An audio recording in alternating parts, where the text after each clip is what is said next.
Happy NFL schedule release day, everybody, and welcome into Chicago Bears Now. My name is Harrison Graham. We are live here on the channel, 1 hour away from when all 32 NFL schedules become official. The Bears already leaked. We will run back through that for you guys periodically, but we promised we'd go live regardless, so we're going live. We'll obviously confirm that the Bears schedule is 100% accurate, find out if there's any new primetime games, so on and so forth. So stick with us here. We'll take your questions as well. Should be a lot of fun. Producer Cullen on the ones and twos. Shout out your city. And we're back. After not going live Monday, we're back here today. We'll still go live tomorrow, by the way, our normal Thursday live. But thought we'd go live for the schedule release because why not? Why not? Why not? Yeah, and appreciate all those who tuned in to our main live breaking down the NBA Draft Lottery, where, yes, I was producing that. So, again, we're a little mixed up this week, but, again, it is interesting, and I'm very curious to see how you guys enjoy it. Obviously, we love going live, interacting with you guys, but, yeah, schedule release. How about it? Am I back in on the Mavs? Time will tell. Time will tell.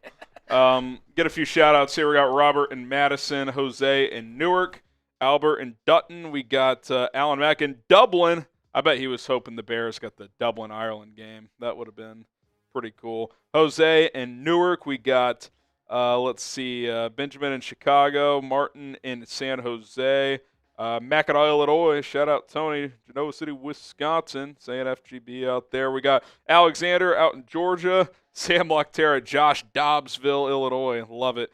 Tito in Chicago, Jason in Rockford, Scott in Colorado Springs, William is in Kansas City, Alberto in Thornton, Colorado, Justin Time in Nashville. Bears fans are everywhere, baby. Jonah in Ann Arbor, Michigan. Shout out Colson, Loveland, Shady in Elgin, Coppers Cove, Texas. From Been a Bears fan since 3. We got Leon in London. Shout out to the real ones. Super chat from Harrison Wonderland. What a name and photo there. He says, why are there so many microphones at press conferences? Can't everyone just take the audio from the video? It's not like it's going to be any different. So do you mean like on the press conference desk? Like the podium? Or the podium, or do you mean like throughout the room? Because a lot of these press conference rooms now, they have mics in the seating area where the media sits, so the video can pick up the question, right? Because what they used to do is they would just pass around one microphone and it would take forever. But now they have them throughout. The point is to have the best audio possible. Yeah. And that's the simplest way to answer it. Well, and then also, too, you want your own individual audio as well. Yes. Say Harry's, interviewing for a certain publication, I'm with another one. I don't want to be like, hey, Harry, can you send me that? Afterwards, yeah. You want to have your own, so that's probably... Oh, I see. Are you saying when there's 50 mics because every publication... Yeah, because if I'm from Bears Now and Cullen is from insert publication... Yeah, right. Why would I? It's competition. Yeah, exactly. I'm not going to give him my audio. Now, there is examples from time to time where a media member will do someone a solid, hey, can't come in today. You want to help me this time, I'll help you next time type thing. But that's the simple answer. Now, you could make an argument that is that really necessary, but you need people there to ask the questions regardless. So that is the reason. Really random question here to start our stream, but I like it. Here's what you didn't realize when you asked this question, Harrison Wonderland. You have entered yourself into a raffle for a Bears Now hat. If you donate $5, just $5, look at this bad boy, you got a chance to win a Bears Now hat. We've been working on these. Got a shipment of them coming in very, very soon. So go ahead and get in on that action. $5 super chat gets you one ticket. Like our normal raffles, if you Venmo or Cash App at HGramNFL, money sign HGramNFL, Colin, if you could, get those links in the chat. You guys can get 2x the tickets. So $5 Venmo gets 2 tickets, so on and so forth. You can do the math exponentially, $10, $20, so on and so forth. So if you want a Bears Now hat, just $5 to enter. Very simple, and a chance to win one of these. Excited about these, and hoping we can get some more made for you guys. So more to come on that front. Okay, super chat here. Harrison's Clean Desk. Harrison's Clean Desk. Yeah, we're back. he heard me on the. I called him out on the video because my wife and I, and shout out my wife, Trooper. She spent hours with me 2 weekends ago cleaning out my office. It had kind of become half office, half storage, and we put some floating shelves on the wall. By the way, I don't know if you took a picture since this Harrison's Clean Desk. I got like a bear behind me now, which is like right over my shoulder in my last video I filmed in there. So pretty cool. So we've been spending time on that. Appreciate you recognizing. He says, hope you guys talked about the idea of collaborating with other chat sports channels and reacting to the games together. I don't know if we'll go live. Like, I don't know if me and our Vikings host, for example, would go live together on the same stream because there's just strategical reasons for us as a company to go live on our individual channels in our own angled stream. But funny you asked that. Our Vikings host did actually ask me to hop on this Friday to talk some NFC North. So be on the lookout for that. But yeah, I'd love to do more collaborations. We've kind of done a few of those recently. I know our Steelers host hopped on our Giants channel to talk Russell Wilson after they signed him. He also hopped on our Saints channel to talk Tyler Shuck because he studied him a lot in the draft process. So definitely down for that. And hey, throughout the season, game weeks, if we have a channel for our opponent, definitely not opposed to doing kind of a breakdown with the host of that team. So if you guys want more of that content, let us know, and we'll try to work that in. I think it'd be fun. Let us know, too, if you have a specific person in mind. You want it to be with our Steelers host, our Raiders host, our 49ers host, like any host. Feel free to put that down in the chat as well. Also, by the way, speaking of your desk, people really got interested in how you should decorate your room back there. Decorate? Yeah. Yeah. Oh, I'm sure they did. So I've got like a Bears beer mug on one of them. It's a combination of like Bears, other sports stuff. I've got a couple like sports books, just like that I've gotten over the years. Definitely would like to make it a little more bear centric. Like I said, I have a literal a bear, what do you call like a wooden it's a bear face basically. Gotcha. You know what I'm talking about? Like someone wood crafted it. Yes. So that's hanging there now. So it'll be a combination. I think a couple easy additions I could make, because these floating shelves aren't huge, but like the mini helmets, I could get a couple Bears mini helmets sitting back there. So stay tuned. It's work in progress, but definitely like where things sit right now. Okay, we'll answer this super chat, and then I do want to run through the schedule for those who haven't seen it yet, and we'll do that periodically here. As we did a full breakdown earlier on the channel about 2 hours ago now. Sam says, M&M's or Skittles? Also, what's the best old person candy? Well, to the first question, I'm a big M&M's guy. I will always go M&M's over Skittles. And hot take, I just like the plain Jane M&M's. Just let's not reinvent the wheel here. Peanut M&M's are fine, but like if I want peanut butter chocolate, I'll just go Reese's. Like I don't need to go peanut M&M's. I also love like the little tubes, the mini M&M's. Those are absolute. There's something different when you bite into those. I don't know what it is. Old person candy, I'm trying to think. For me personally, butterscotch. I old person, like every time I think old person candy, I think butterscotch candy. Yeah, or trying to think of like that's my go-to.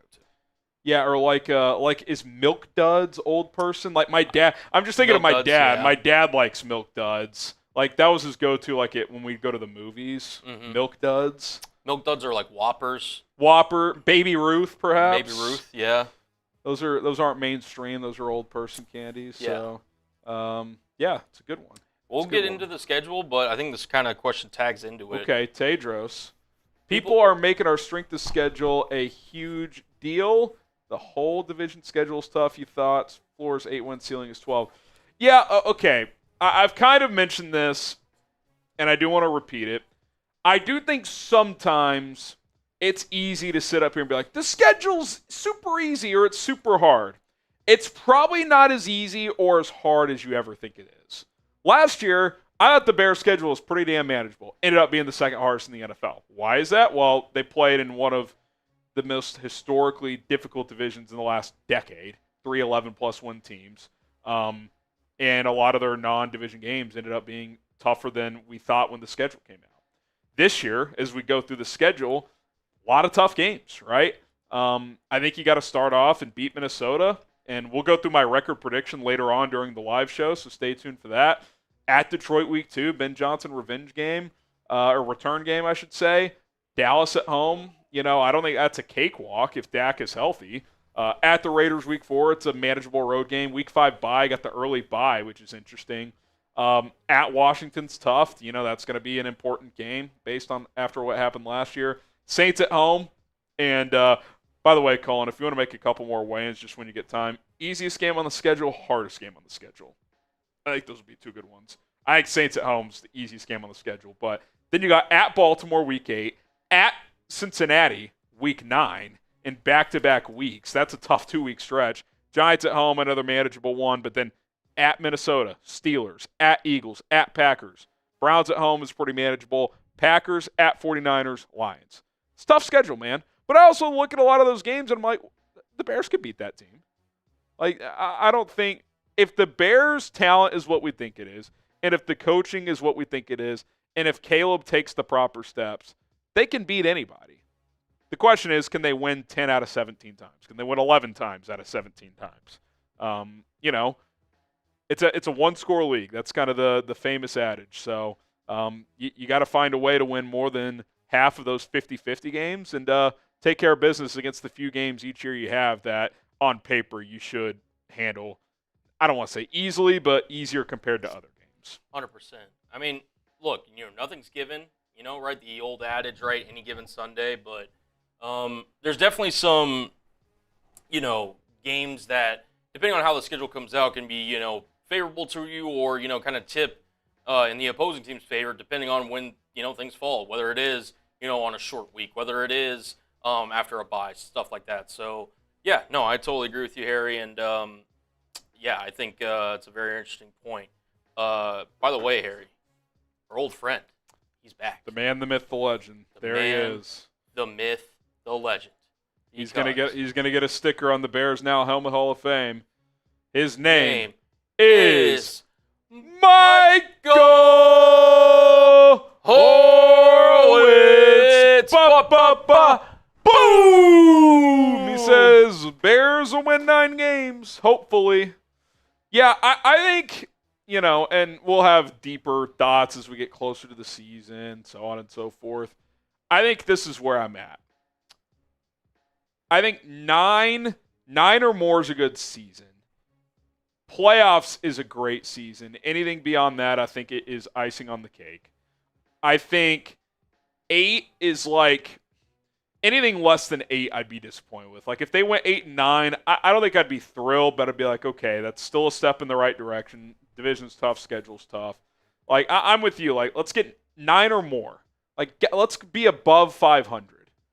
Let's be above 500, but I think more's on the table. I think this team could be a playoff team. I think the division's up for grabs.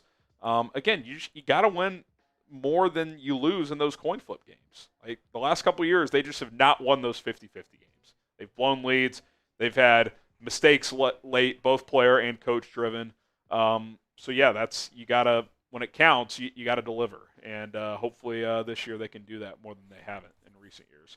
Shout out to Michael Horowitz, man, an absolute legend. Jake with the 5, he gets his raffle ticket. Again, $5 super chat, get you a raffle ticket to enter our Bears Now hat raffle. We'll cap everybody at 10. We'll max out at 10. Don't want to keep it fair for everybody to have a fair chance. So Michael's got his 10 in there. Venmo or Cash App, you can get 2 for the price of 1. Jake says, do you believe Caleb, I don't know what we is. Do you believe Caleb showed both flashes last year to prove himself, and for that possibly just cooks this year? I'm guessing this was voice to text. To just guess at what you're saying, he definitely flashed last year. It was inconsistent. But yeah, like I think if he reins some of that stuff in, I think a lot of it just starts with just the technical work, the footwork, the drops. Like I thought his footwork last year, especially from under center, was pretty spotty. I mean, he looked like a rookie quarterback that played in an air raid offense in college, which with footwork wasn't emphasized. So yeah, I think the fundamentals which Ben Johnson has preached throughout the spring, he's got to tighten up on those. And if he does, I think that'll make a big difference in some of the downfield throws that were missed, for one. And then two, just he's seen it, right? Like he's seen a lot of NFL ball now, so he should be able to process what he's seeing, just a tick faster, better offensive line now. So, if he processes faster and gets more time to throw, that's a good combination. That could lead to an additional half second per play in your favor. So, yeah, I'm not wavering on what I think Caleb is or could be, but obviously we're looking for consistency here. Agreed. Yeah, I think. Look, man, you're allowed to have high expectations of this guy. There's Harry. You've said it best. You've said it multiple times. There's no one under more pressure going to this next NFL season than Caleb Williams.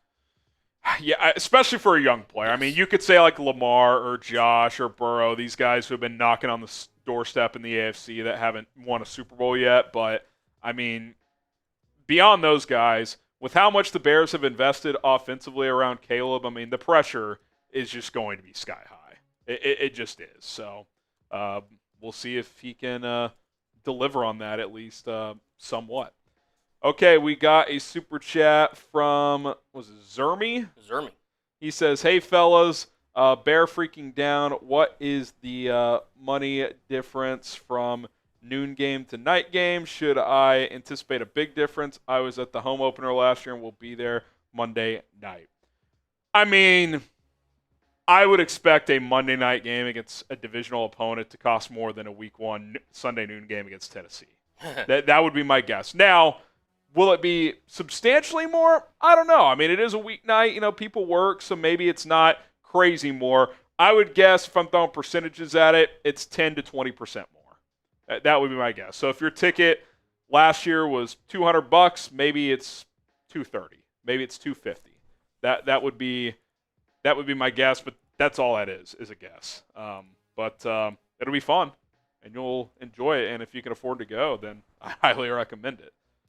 100%. NFL product, man. Doesn't get much better. No, 100%. Yeah, that kind of leads us into this next question here.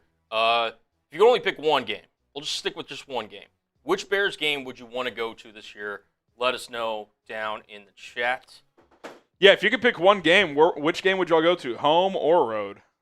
Doesn't matter. Does not matter. If you could pick one game. Colton said Pittsburgh. You want that Aaron Rodgers return game, assuming he signs there? If he signs there, that would be that'd be up there for me. I'd love to beat his ass at Soldier Field. Yep. Mike says Bears, Packers in Chicago. Yeah, Saturday, December 20th.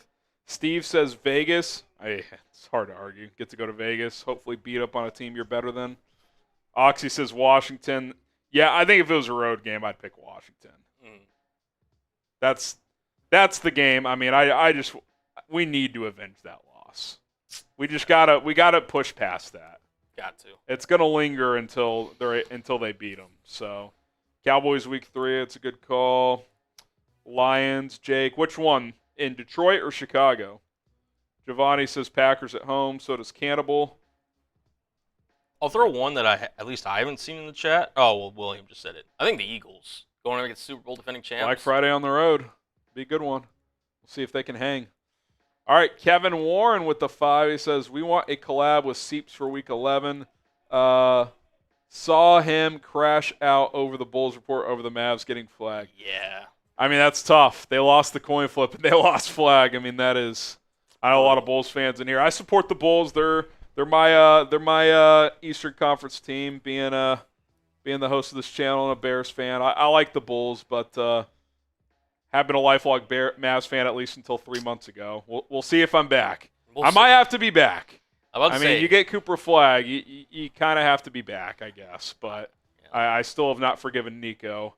So, it's tough. But, Kevin, you get a raffle ticket. Again, if you're just joining us, $5 to enter the Bears Now hat raffle. We'll get a lucky winner at the end of the show.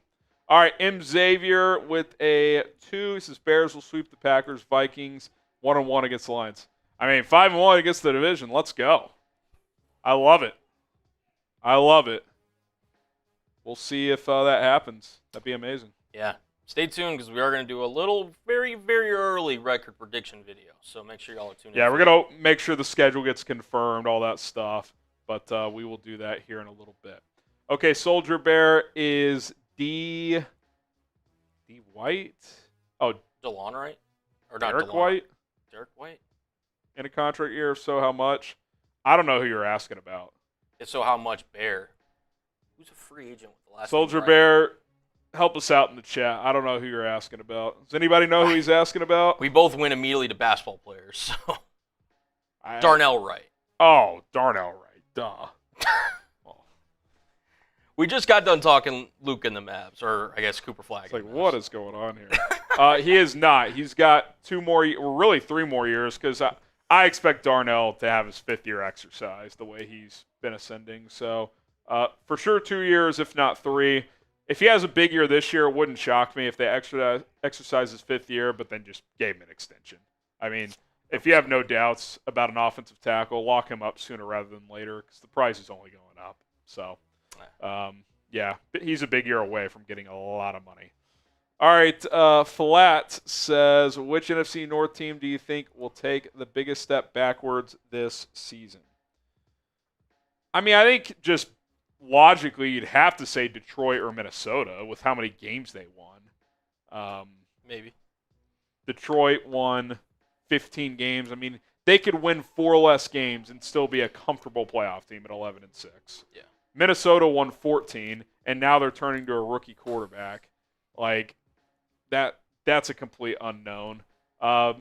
Green Bay 11, I could see them taking a step back, but are they going to take like a 4-win step back? I don't know. I could see them going for like 11-6 to like 9-8 or something like that. But yeah, I guess I would say Minnesota if I had to guess, but also if JJ's solid, you could argue that's the best roster in the division. So it's going to be interesting. I know you've been on Minnesota. That's your like way too early division winner, right? If we're making the call right now, I think Minnesota is the best shot in my opinion. I've never done this before. I may have to do like a long video of where I break down all the schedules in the division and just like basically I'm just like determine who I have winning it, because when you play teams, the schedule, it just matters so much. It really does. When you say long video, do you mean 20 or do you mean 50? Well, we did do a 50-minute episode last week. So, which, by the way, shout out to all y'all to watch that. If you watch from 0 to 49:15, the average watch time was like 16, 17 minutes. That's a long time to spend your that's a lot of time for you to spend on this channel. So we appreciate it. Yeah. That was a fun video. It was. I really enjoyed making that. And again, appreciate all the love and support. So if you haven't watched it, it was Caleb Versus was the game we played. And Cullen kind of played host, and I just gave my reaction of would I take Caleb or insert quarterback, every team's projected starter. The funny part about it was Derek Carr retired. So for those who made it to the Saints portion of the show, that part was technically expired, but wouldn't change the answer. Yes. Tyler Shuck isn't changing I'm my about to money. say. Yeah, that was a fun video to make. It was. Good time. Let us know if you want more 50-minute videos. Yeah, stay tuned. Who knows? Tito, want to read this for us? Sure. Bears will win, excuse me, 8 and miss the playoffs, calling it now. But the real question is, how pumped are you to cheer for the Mavs again? P.S. You should have been the Bulls. Yeah, you were a Josh Giddey half-court shot away from getting to Cooper Flag. That would be a tough pill to swallow. Very. I mean, that is tough. Yeah, I wouldn't say like I haven't been like running through walls like yes I'm back, but I'm probably back if I had to say. I don't know. It's tough as a fan when you feel like you're betrayed by the guy running the team. So we'll see. I mean, the thought of Cooper Flag's exciting. If Kyrie and AD are healthy, I mean that's a pretty fun trio. They got some good depth. They need a guard. I saw Shams today said they're going to try and get a point guard because especially while Kyrie's out, I mean they don't have a ball handling guard. No. I mean they have like who's the guy that Jaden Hardy. Jaden Hardy. Brandon Williams. Brandon He's Williams. decent. He's decent. He's not. You can't start him. No, but I mean, at least you I'd have bring somebody. him back. He could be Yeah. a backup. Yeah, but it's not like you have nothing. But yeah, no, fair. Again, some people would say the Mavericks are going to get Cooper Flag no matter what. I'm not saying who, but some people are saying that. Say that again? I said some people were saying the Mavs are going to get Cooper Flag no matter what. So if that makes you feel better. Were you saying that? No, I didn't say that. I'm just saying people were saying Some that. people? It's Some out people. there. It's out there. There's theories. Shane, prediction on the Bears' first play on offense. It's going to be a screen pass to Darnell Wright. DeAndre Swift off the right guard, or behind Joe Tooney for 4 yards. That's my May 14th prediction. What? It was the fall down play that Ben Johnson ran? Could you imagine if he ran one of his trick plays the first play of the season? Stumble bum? Stumble bum. Yeah. There we go. That was something. Michael Zaprinsky with the 20. He gets 4 tickets. Chance to win a Bears Now hat. Shout out, Michael. Bear down from H-Town. Week 7, house divided. Bear down. Hashtag, the Saints as well. Saints can't hang. Even if the Bears disappoint, they should hammer the Saints. And we'll ask you guys right now. Easiest game on the schedule. It's got to be Saints at home. Right? I mean, none of those quarterbacks scare me. Aging defense. I just don't see it, man. They're still an NFL team. I'm not saying this is like an egregiously bad, roster. They do have some guy. Chris Olave can play. Kamara's good. Offensive line should be solid if they're healthy. But, I'm sorry. A Tyler Shuck, Spencer Rattler scenario, it just does not scare me. Can I interest you in a New York Giants matchup? That would probably be second, but to be honest, I think the Giants are going to be pretty bad, man. I do too, but I can at least look at that team and be like, that defensive line is pretty damn formidable. Yes. No, I can't 100%. look at any position group on the Saints and be like, that scares me. The receiver room's solid. Yeah. If Olave's healthy and Shaheed, he's a deep threat. Yeah. But No, I mean, the Giants can, definitely luck into and some at least games. Russ, if he's exactly what he was last year, he's at least a serviceable starter. I'm not sure the Saints have that. Yeah. That's fair. Maybe Shuck is. I don't know. I mean, Maybe. I haven't seen him play. Maybe Rattler is, but I'm I would looking at take the Russ schedule. over those two guys in mid-May. No, for sure. I'm looking at the schedule. Those are really the two that stand out to me. Cleveland at home's a possibility, especially late in the year if things get weird. But I mean, you could say the same thing about Cleveland. You could say about the Giants, right? Again, their front four is pretty formidable. Out of those 3 teams, I actually think the Browns have the best roster. Yeah. It's just I don't know who the hell. By week 15, their quarterback could be anyone. Could be. I mean, anybody. if they're competitive, it's probably whoever started the year. Will Dylan Gabriel get a snap this year? Yes. All right. Now that could just be in garbage time. Maybe. But I do think he will take a snap. That's fair. I think at least 3 quarterbacks on Will that he have team. a start this year? I'll answer it this way. I think it's more likely Shador starts a game than Gabriel.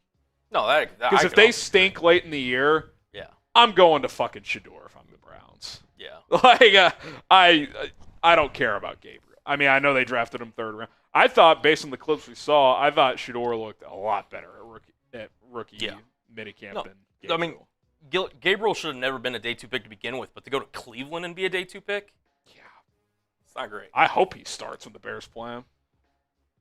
Barbecue chicken. Let's go. All right, Johnny. Call me crazy, but I could see 11-6 going to the season opener to watch JJ and the Vikings get dominated. I do like getting them week 1 because I think defenses typically have the edge early in the season. JJ's first start, that could be that's a big ask for him. He's got the emotions of returning to Chicago. He's from that area. I like the Bears in that spot.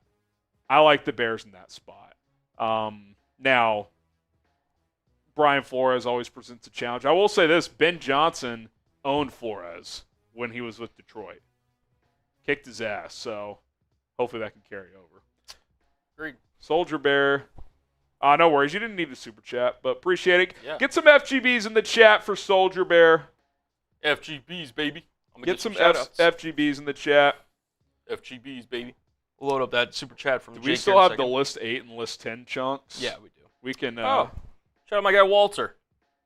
What up, dude?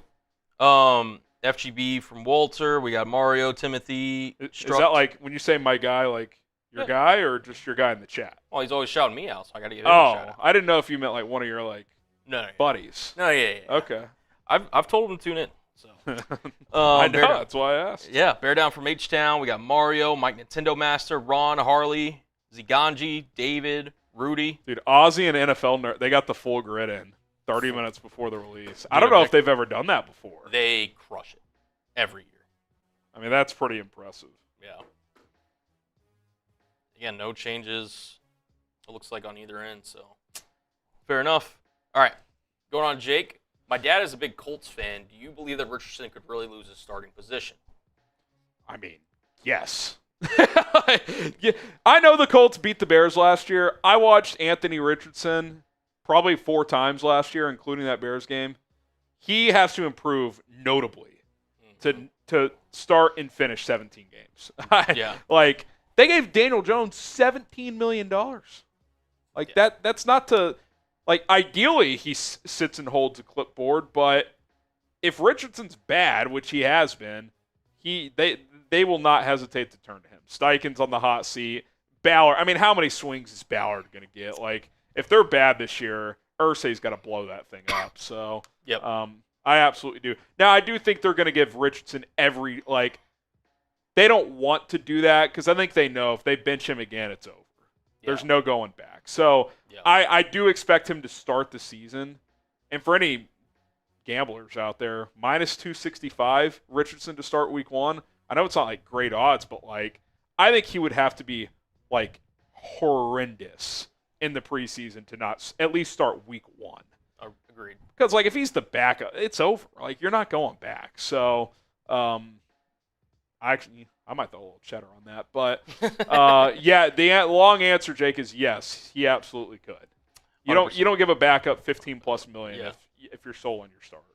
So last season, 11 games as a starter, 6-5, 47.7 completion percentage, 1,800 yards, 8 touchdowns passing to 12 picks. In his career, he's barely over 50%, 11 to 13 touchdown interception. Well, and that's what's crazy. You said 6-5 as a starter is a 47% guy. If he could be a 55% guy, they're probably a playoff team. Yep.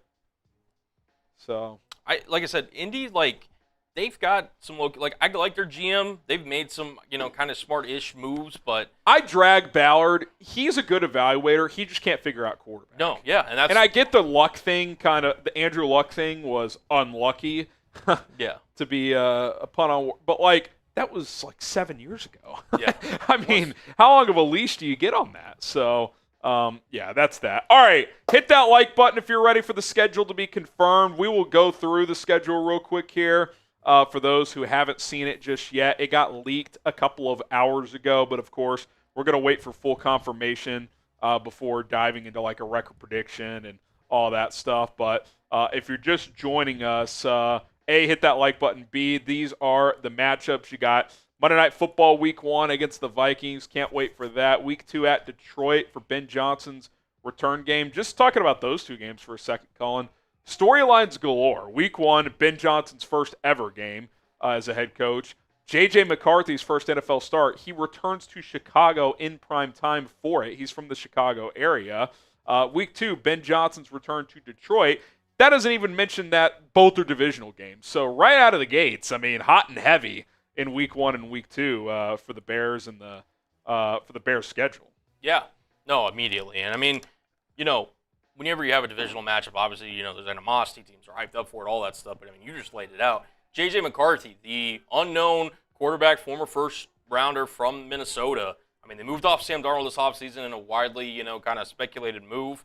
They're going with the rookie.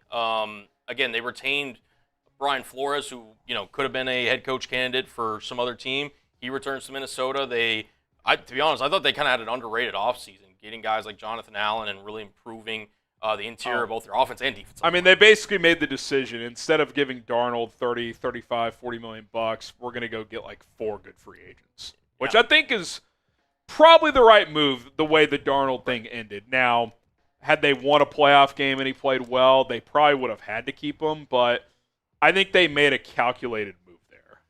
Yeah. No, they did. And look, we'll obviously see. I mean, they're going to be, a team that's going to be fighting, for the NFC North, along with the Bears, the Lions, the Packers. But yeah, as you mentioned, Ben Johnson makes his return to Detroit in Week 2. Let me throw one more thing at Week 1. I just thought of this, and I don't think this will happen. I'd be shocked if it did. Rodgers is not signed with the team yet. I'm just saying, he is not signed. What if JJ has a bad OTA period? What if there's reports out of Minnesota, doesn't look I don't think this is going to happen. It's at Soldier Field. Did the NFL schedule makers just be like, okay, it's already a juicy matchup, there's already storylines, plus there's a 1% chance, what if the Vikings do sign Rodgers and he returns to Soldier Field Week 1 Monday Night Football? He's been Monday night the last 2 years, Cullen, all right, to kick off the season. No, I mean, no, I don't think it's happening. I'm just saying that's a little bonus incentive for the NFL. It's already a great matchup. Right. Just gives you a little even more reason to do it. It would add juice, for sure. Maybe it could happen. I don't think it will. Maybe I could also grow tomorrow, but I mean, shoot. What is more likely? You grow or either of us grow in terms of height? There's other growth that's definitely possible with me. Although been on my workout grind for about 2 weeks. We're trying to get muscle, back. Man. We're trying to get. I'm strictly cardio right now. Okay. I got to drop weight first, so we're working hard at it. But what's more likely? One of us grows vertically, or Rodgers is a Viking. I'm gonna say Rodgers is a Viking is more likely because my growing vertically days are over. Yeah, depending on my stretch routine in the morning, I may be able to plan. Do the Harbaugh routine, just drink like 6 gallons of milk a day. Yeah, there we go. All right, Cowboys Week 3. Always fun when you play Dallas.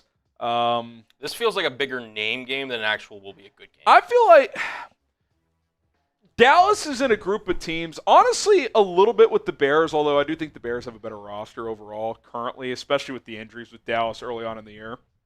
Like, they're not going to have Overshown or Diggs probably for that game. But Dallas feels like they're in a group of teams where the variance is pretty high.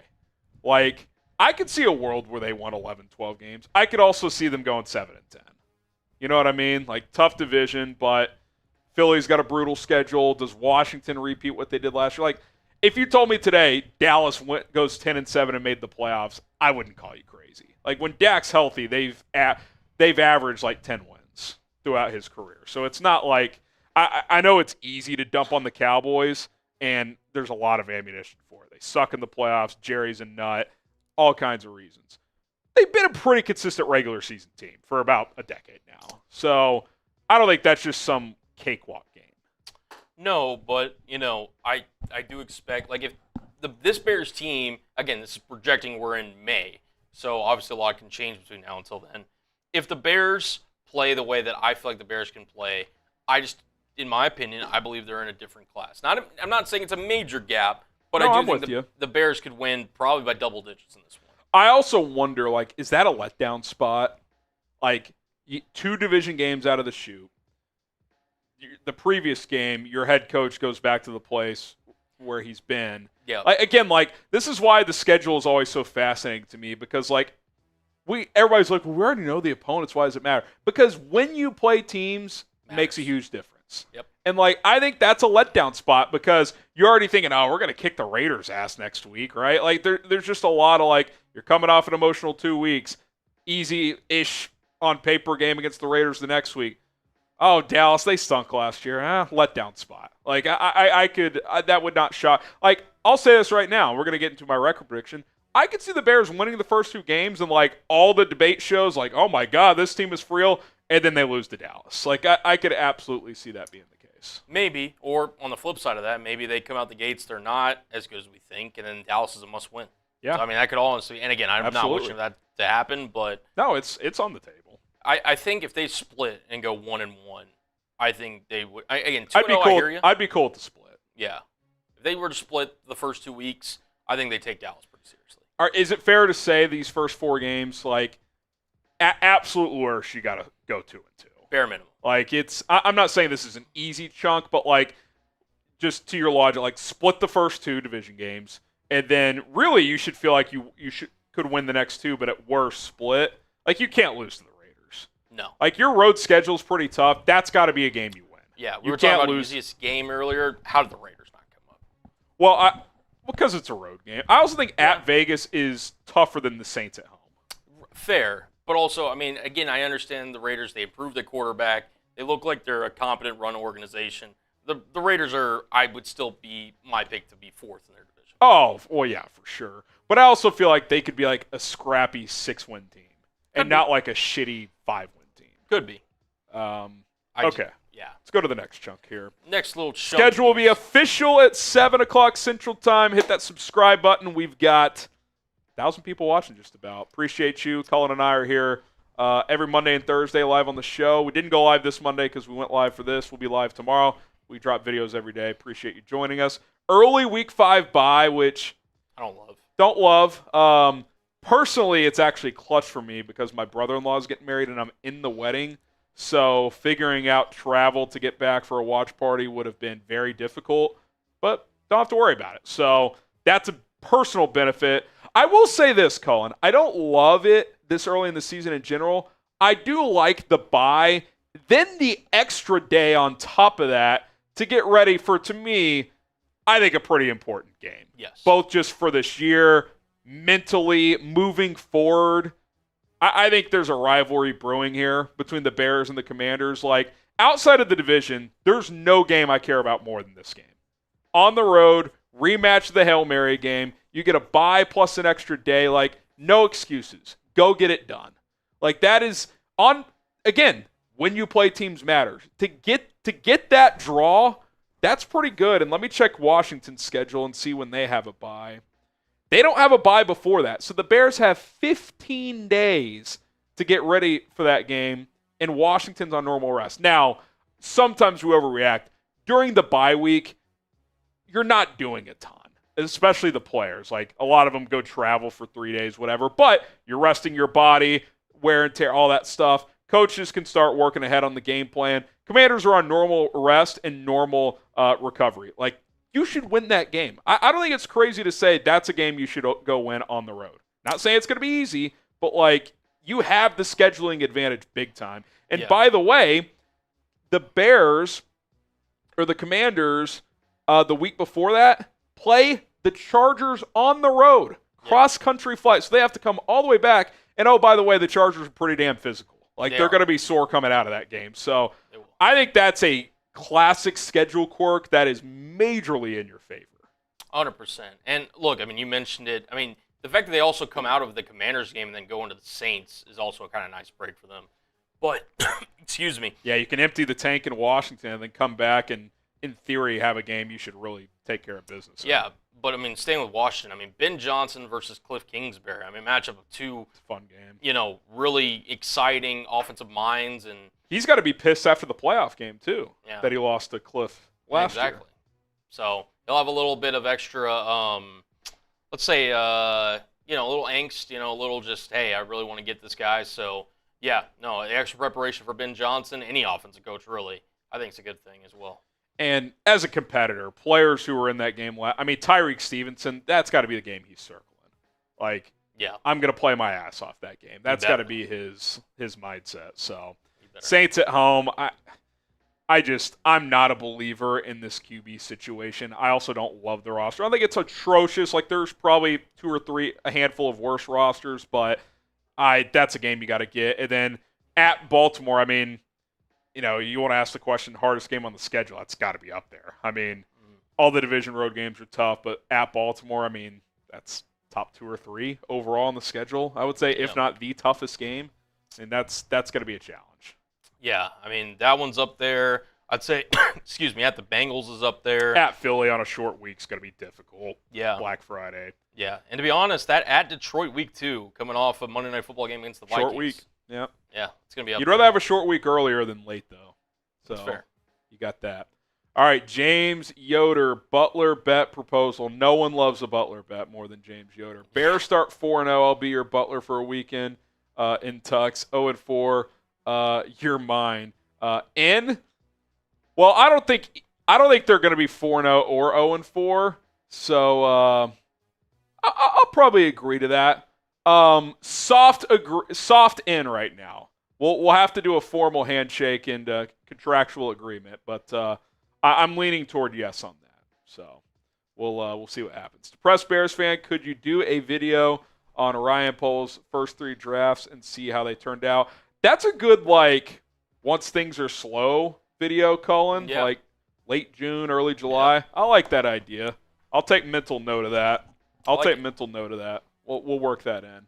Okay, been a Bears fan since 3. And by the way, all these $5 super chats, you're getting a raffle ticket. Chance to win a Bears Now hat. So shout out to all of you. If you Venmo or Cash App at HGramNFL, Colin can get those links in the chat. 2 for the price of 1. So if you want a chance to win a Bears Now hat, we've got more getting shipped in. We'll get those sent out. There you go. $5 to enter. Max of 10. So if you send, what's the math? $50. You're good to go. So appreciate you guys if you want to get in on all that action. All right. What is the hardest game on the schedule? We just talked about Baltimore. That one's definitely up there. All the division games on the road would have to be considered. Philly on a short week, it's tough. That's tough. That's going to be difficult. What do you guys think? Mike Nintendo Master saying Eagles. DC Vipers says Cincy Niners will be hard. Ravens, Baltimore, Philly. Be one of those 2 for me. Giovanni says Saints. Saints.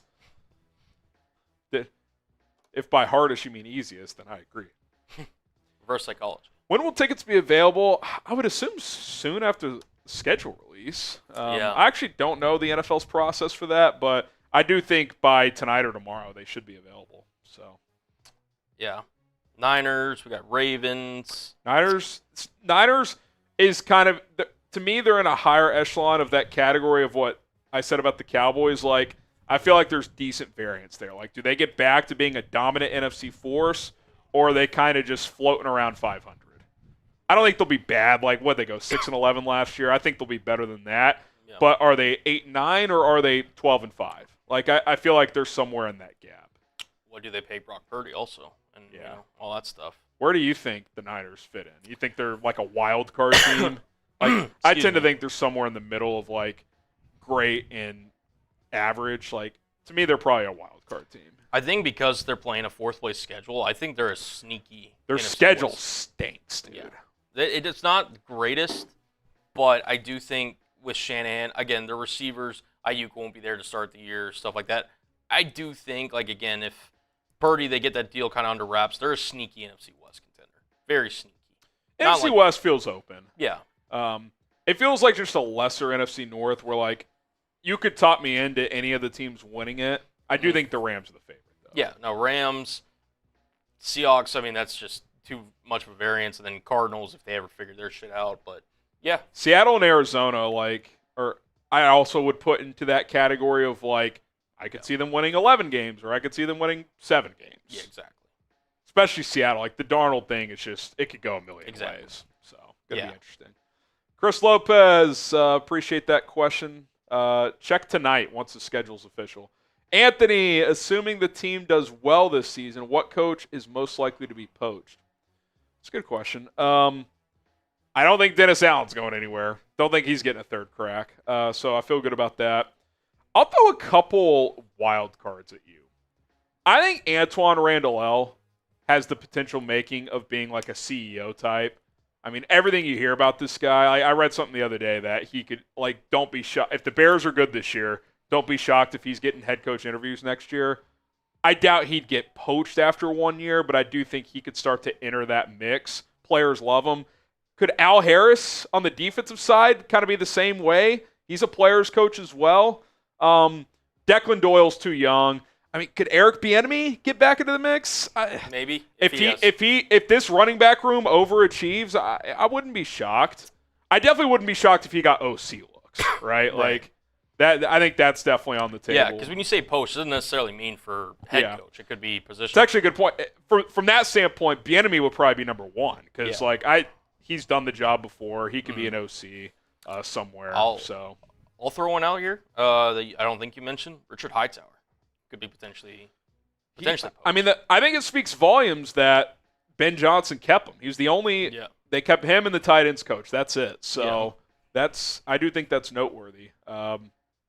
Special teams unit, I know they had the little field goal issue in the middle of the year, but for the most part was really stout last year.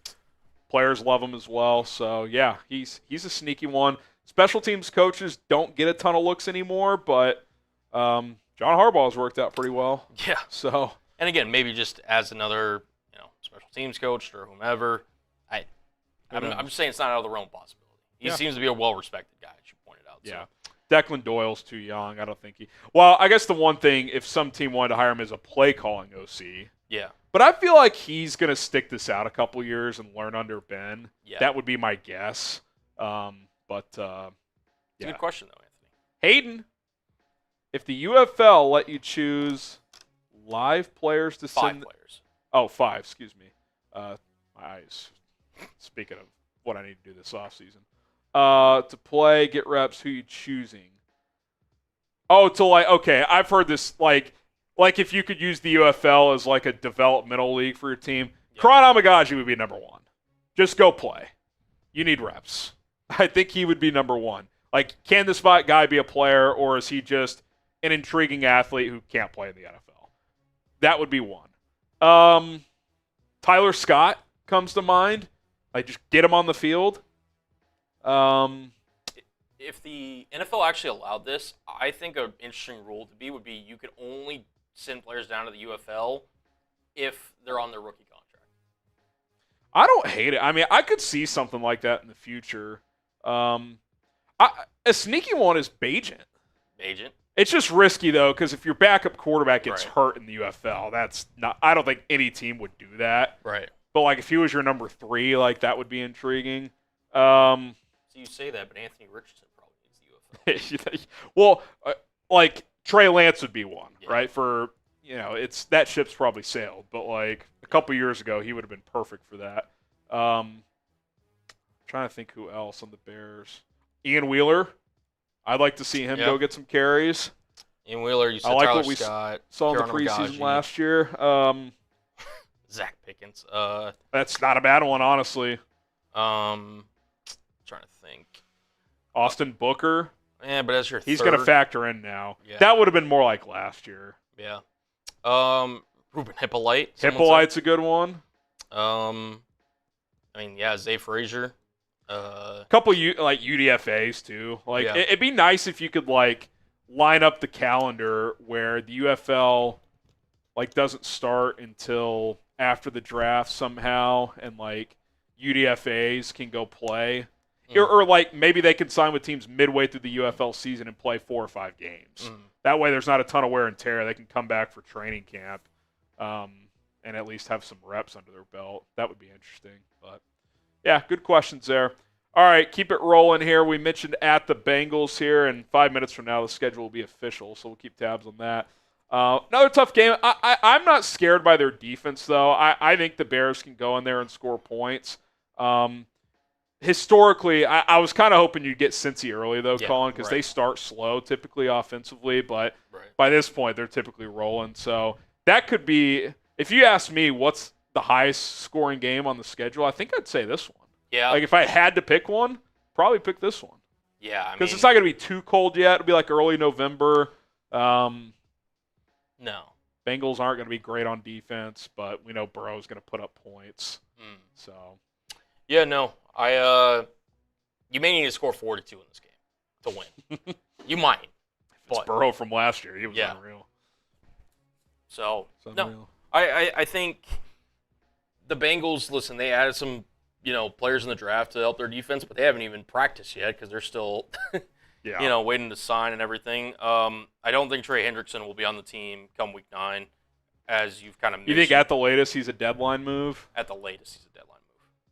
I don't even know if that happens, though, because I feel like it's either before the season or he's on their team with a new deal, because I believe him when he says he's not playing on the current contract, so maybe he gets traded. Yeah, but is that not going to happen until the deadline, or do you think that would happen? It would, like I said, Bengals call his bluff. He doesn't show up week 1, and they're like, "Oh, he's serious. Trade him week 2." Maybe something like that. They could do the Chris Jones thing from a few years ago, where they just give him $10 million extra bucks this year and just call it like he hits Maybe. free agency next year. Oh, we got some Mitchell Wren sent this guy in our chat. Are we getting raided by the Raiders? Oh, No pun intended. Marcus. Okay, Marcus. What's good, Marcus? Giants, is Jackson Dart starting by week 10? No. I don't think so either. I think he would start in like last month of the season. Post-Thanksgiving, like week 14? Yeah. Yeah. Because I think they have a bye week 15. Our Giants host actually made this a really good point. I think they give him the bye, let him finish the year out, the final 3 games. He's a starter going into next year. Yeah. I think that's Is Jameis Winston starting week 10? Could be. Yeah. Could be. We'll say if Jameis is starting, we'll be more entertaining. Russ, it'll just be boring, but probably comfortable win. Either way, it's comfortable win, but at least Jameis will make it entertaining. Week 11 at the Vikings. Talked about that game or that matchup already. Week 12 Steelers. Aaron Rodgers return. Could be. That's way more likely than week 1. Yes. very much more likely. I do think there's a couple nuggets that make me. The NFL does think he's signing with Pittsburgh. Yes. I mean, week 1 against at the Jets. Come on, give me a break. It is the Justin Fields revenge game. Justin Fields, Aaron Rodgers revenge game. It's classic. I can't wait for Sperry, our Steelers host, for Justin Fields to outplay Rodgers. I just want to see it for that. Yeah. Not from a Bears angle, just from Sperry chat meltdown, because Justin Fields with the Jets beats Aaron Rodgers with the Steelers. That would be hilarious. It would be. That would be hilarious. Like, Justin Fields doesn't even do anything fantastic, but like Rodgers just struggles because he throws signed like 3 picks. He signed in July. No, he signed like 7 days before the season started. I'm good. Yeah, I'm good. I'm fine. Throws fucking 3 picks and It's like 12 for 26. or something like that. Black Friday against the Eagles, probably the toughest game on paper. Let me see who the Eagles have before that game. At Dallas, okay. That's probably slightly tougher than Steelers at home. Yeah. So, okay. We'll see. Be fun if you won that game. Yeah. They played Eagles tough in Philly 3 years ago when they had no business in winning. Lost that game 25-20. Week 14, you got the Packers twice in a 3-week period. FGB. Caleb Williams, undefeated at Lambeau Field, baby. Week 15, Browns at home. That's in the grouping of must-wins, I would say. Is Shedeur Sanders the starter by then? Is Maybe. Dylan Gabriel? Maybe. Is Joe Flacco still starting? Is Kenny Pickett? Is anybody? Kenneth Pickett. Maybe they just run Judkins at Wildcat. Just run that the whole time. Yeah. Who Just knows? Judkins, Sampson, just read option. Yeah, maybe. Be kind of electric. Packers, part of that Saturday, Fox doubleheader again. Play them twice in 3 weeks. Got to at least split there. I mean, it's tough to beat a team twice in that short of a period, but you got to at least split.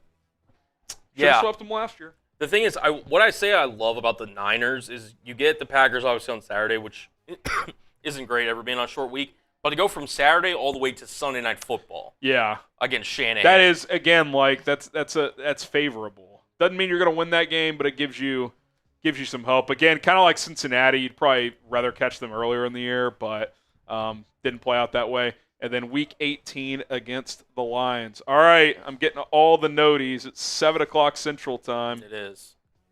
Oh, the Bears just tweeted out, will the real Ben Johnson please stand up? Okay, here's the video. I'm watching it. All right. That's 4 minutes. Trying to break this down. Time for these. DJ and Cole with Lamorne, with Ben Johnson on the phone. You want to read this super Yeah. chat? Marco Lift says, send Rolly to the UFL. JK, how's he been? He's been good. Hosts our Dolphins Today channel, along with the Heat Report. He's doing good. Sits right next to me, guys, so Rolly's still with us. Yes. Rolly's still with us.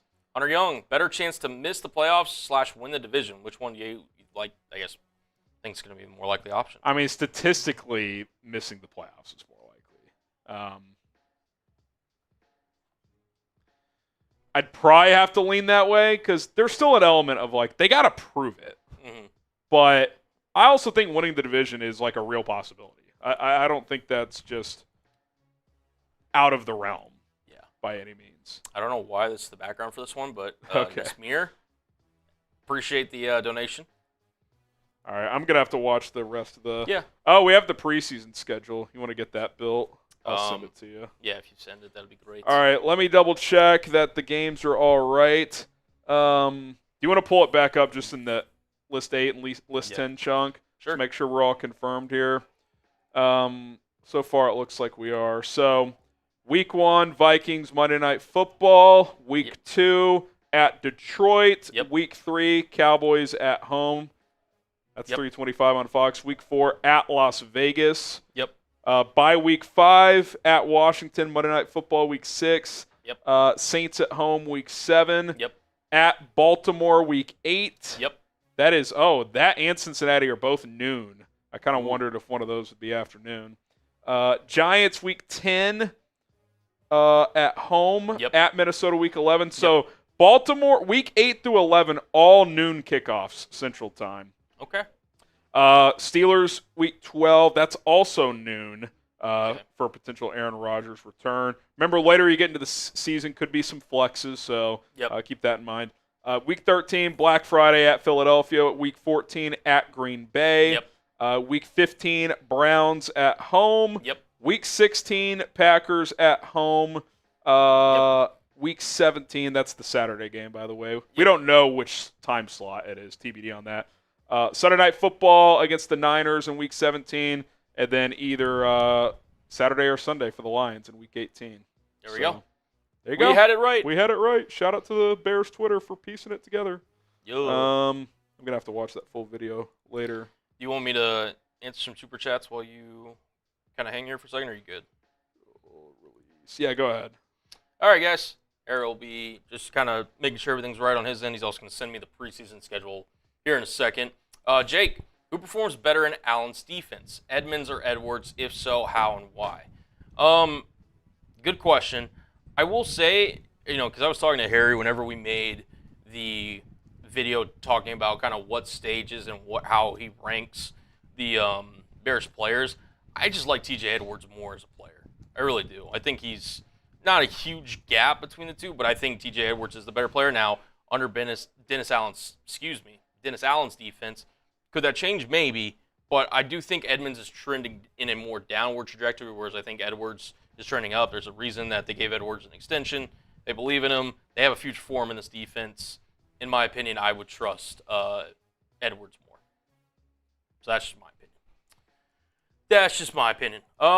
Again, while Harry's kind of just getting stuff settled behind. Yeah, I'll just verbalize real quick while I'm tweeting this out as well. Preseason schedule, the first preseason week, Dolphins, time and date, TBD. So the Rolly game, time and date, TBD. Week 2 in the preseason, Bills.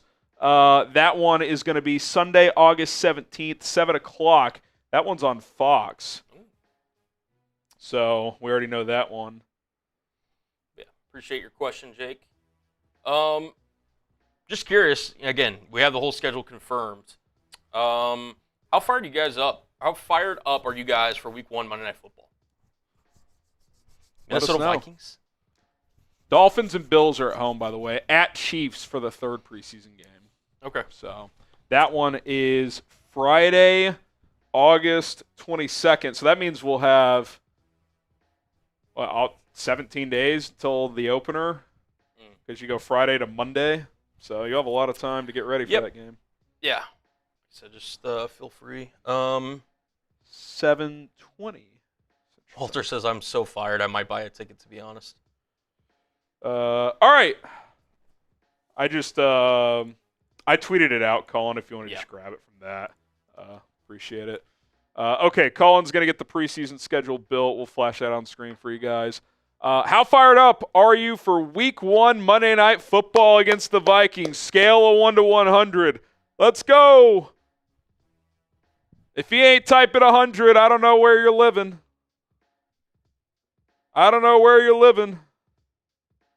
Let's get it. Let's go.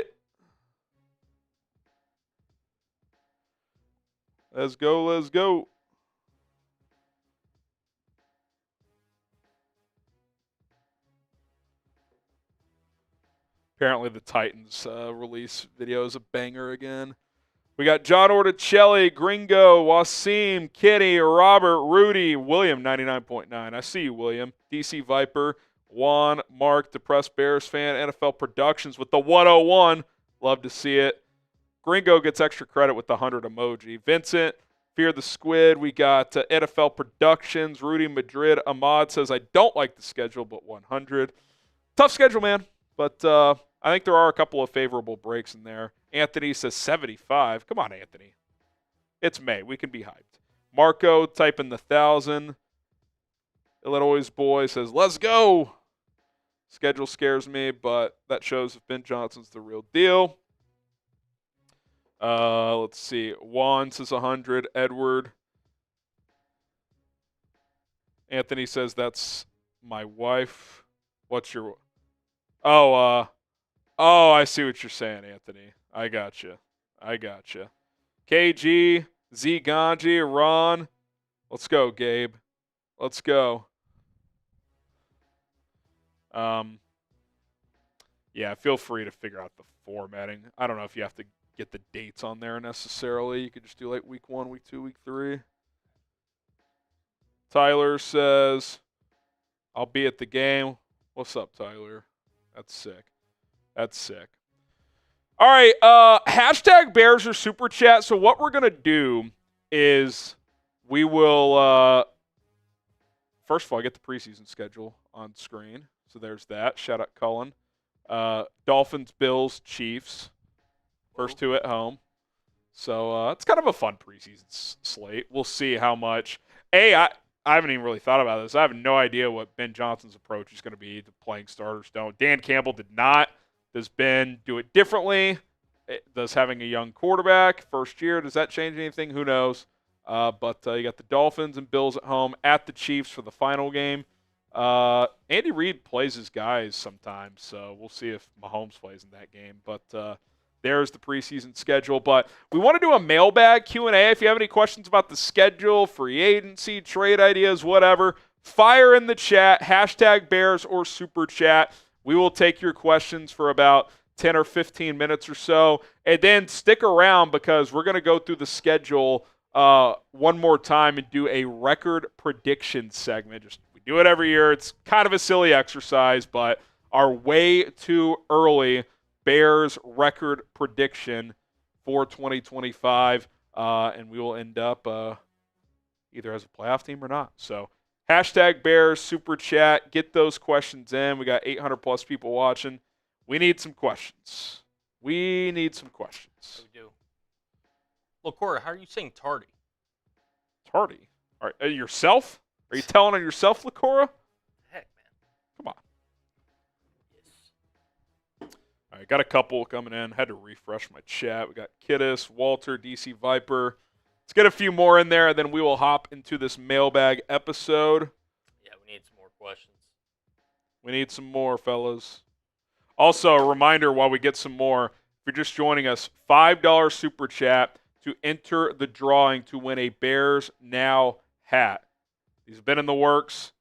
We raffled off a few during the NFL draft. Have a few more coming in. So $5 to enter. If you Venmo or Cash App, you get 2 for the price of 1. So get in there if you want to have a chance to win a Bears hat. We will be sure to raffle that off before we sign off on our stream. All right, hashtag Bears Super Chat. I'm seeing like 6-7 questions in there. Let's get a couple more, then we can probably start. Appreciate you guys for rocking with us. Nick says, schedule video was kind of lame. What am I supposed to do with the video? Open to suggestions. Yes. I gave you the leaked schedule 3 hours early. I don't know what you want from me. I do agree in general, it's not the most exciting video. It's just, here's the schedule, quick analysis, boom, done. But it's a check-the-box video. When the schedule drops, we got to bring that to you. That's what we do.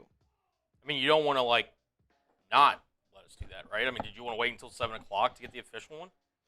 Yeah, what should we have done? Or he's saying he's talking about the Bears one, I think, from Todd. Oh, are you talking about, the Bears social media team, Nick? Okay, I think you are talking about that. I take it back, Nick. I'm sorry. I misinterpreted. Please forgive me. Yeah, I'll have to watch it later and see if listen, hot take, schedule release video stinks. Team's focused. We're not worried about social media garbage, okay? We're getting to work. we're putting the cleats on. We're getting to work. So, all right. I think we got enough to get rolling here. Hashtag Bears Super Chat. Fire in the chat. All questions, or most questions, will be answered. If you Super Chat, jump to the top of the line. Also get your raffle tickets. Let's get to it here on Chicago Bears Now. Let's go.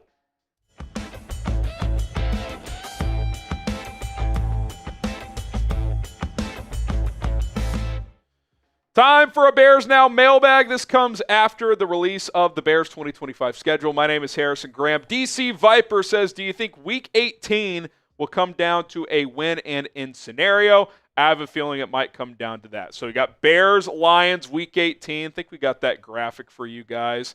It could. That's why the NFL, I think it's been about 10 years now, all Week 18 games are divisional games because they want that scenario. They got it last year in historic fashion in the NFC North, where not only was the division on the line, but the number one seed in the NFC was on the line, so they made it Sunday Night Football. It was a huge deal. The Lions hammered the Vikings, but winner goes to 15-2, wins the division, wins the NFC number one seed. Loser falls to the 5 seed. I mean, it was a huge game.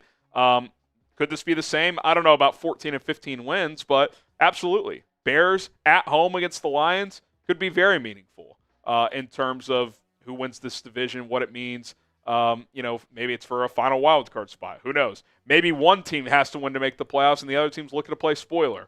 Hopefully we're not the team looking to play spoiler because it feels like we've played that role too much. So, yeah, absolutely could have a lot at stake, and that's true for most Week 18 games, hence why they go to the divisional ones.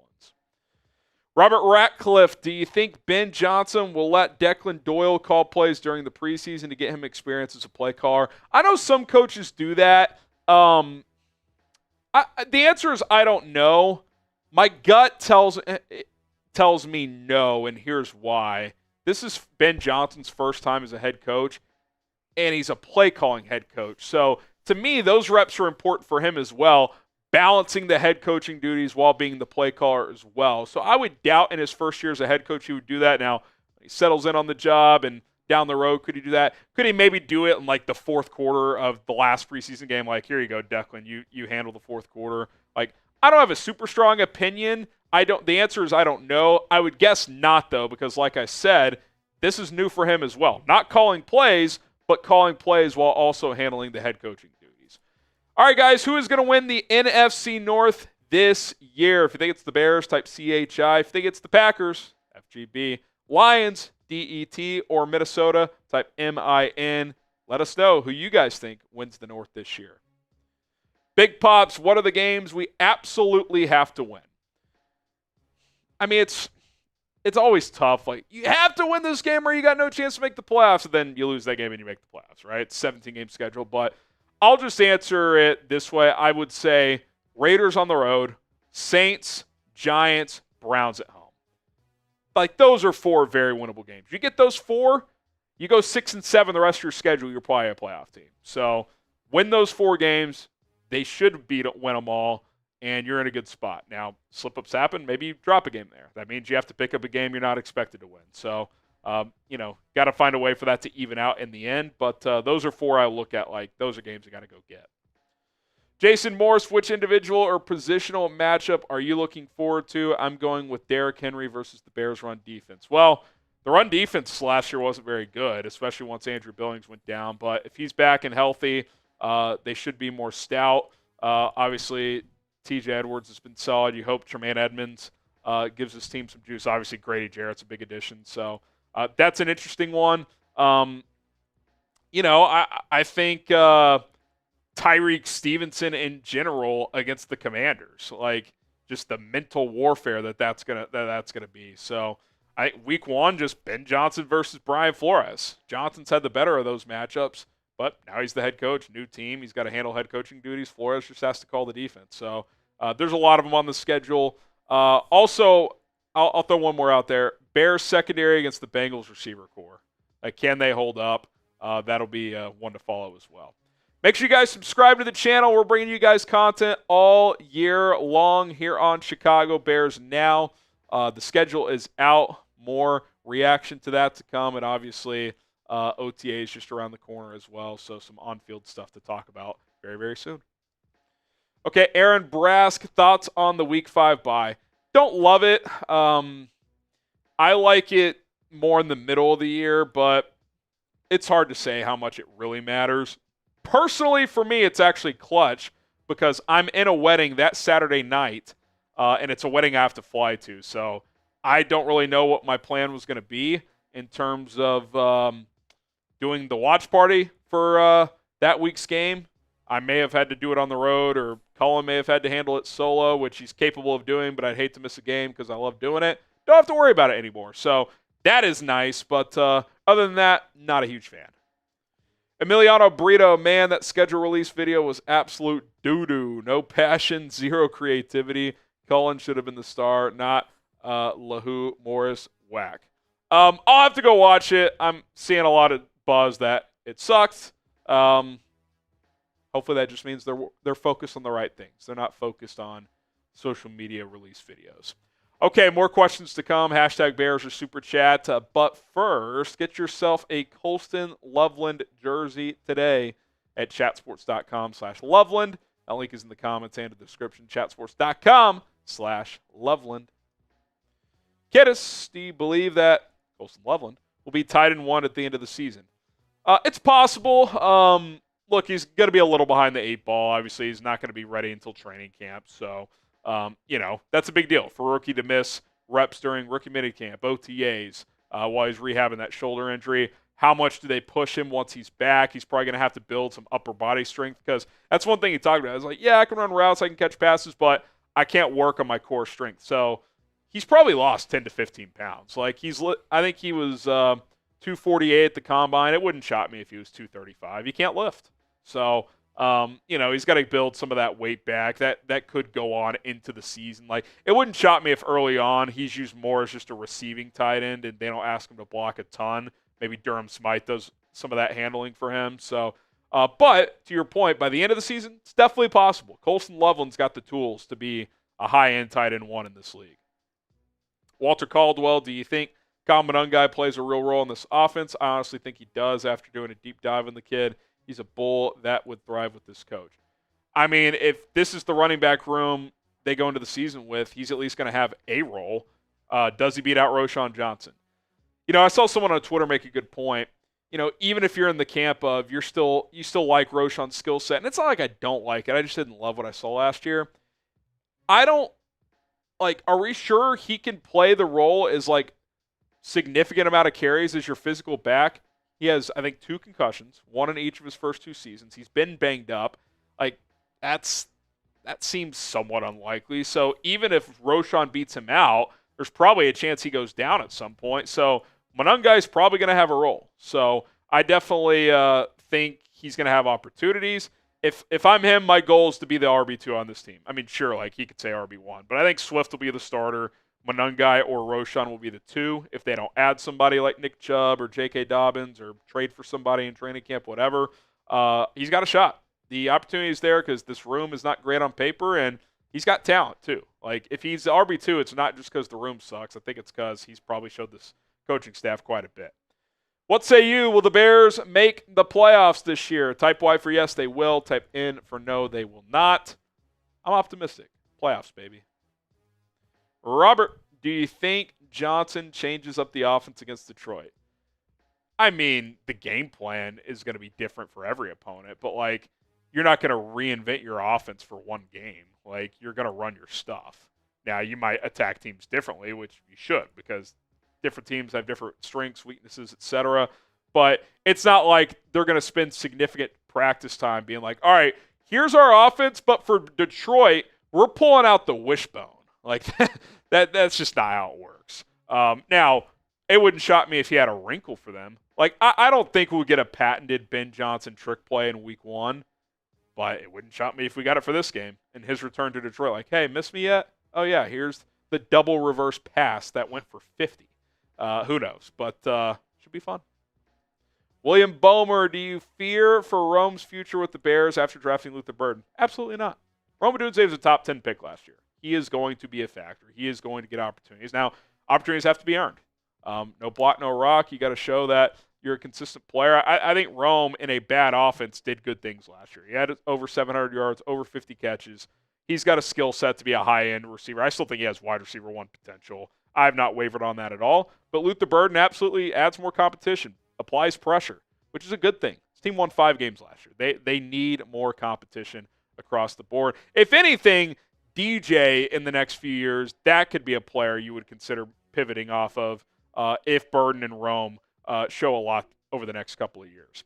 All right. Appreciate all of the mailbag questions. Be sure to follow me on Twitter and Instagram at HGramNFL. Same handle, different platform. DMs are wide open. I caught up after the draft, so in a good spot there. So fire away and bear down. All right. Who we got here? Test. Testicles. Test. Testicles. Will we be getting Harrison on Grams this season? Probably not. Preseason game? Preseason game? Who knows? Probably not, but, you never know. Never say never. Never say never. I will say, maybe Rolling needs to make a return to Bears Down for that Week 1 preseason game. Maybe like a little... something during pregame? Yeah, or maybe just like a little video talking about how he thinks the matchup's going to go. I don't know, maybe something. Yeah. Something pre-recorded maybe too. Maybe. Have some fun with it. Preseason, just have fun. Just have fun. The games don't matter. Are we going to be preseason champs again? Whew. We were the preseason. I kind of hope they go 0-3. I hope so too. We thought this team. Remember, there was like an outlier statistic. It was like this team. I remember it. Yep. It like they were in a group of teams. Like teams that are this dominant in the preseason are a legit, not a playoff contender, Super Bowl contender. Yeah, it was the point differential. It was like plus like 60 Or over something 4 like that. games. Yep. Crazy. God. Austin Booker, Tyler Scott. Daniel Hardy, remember him? He was a workhorse. Really was. Bayless Jones. Colin Johnson. Brett Rippon.